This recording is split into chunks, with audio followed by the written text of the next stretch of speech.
umuman o'g'il tug'maysan, sani iching to'la qiz, senga hech ham o'g'il tug'ish nasib etmaydi deyotgan bo'lsalar, uydan haydayotgan bo'lsalar, men o'g'limga boshqa xotin olib beraman deyotgan bo'lsalar, bu video siz uchun.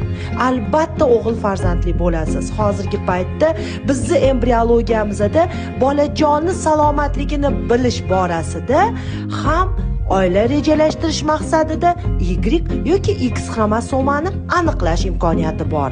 Bu bolada Down va boshqa genetik kasalliklar yo'q degan joyda bu bola o'g'il yoki qizligini genetiklar aniq yozib beradi.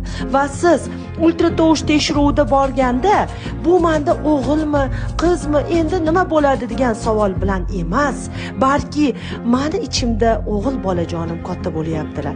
Ko'rib beringlar, u sog'lommi? Qanday o'syapti? O'sishi o'zini muddatiga binoanmi deysizlar? Bu ayolimizning ortlarida 5 ta qiz. Oilada 5 ta sog'lom qizaloq katta bo'lyapti. 3 ta kesir kesish o'tkazganlar.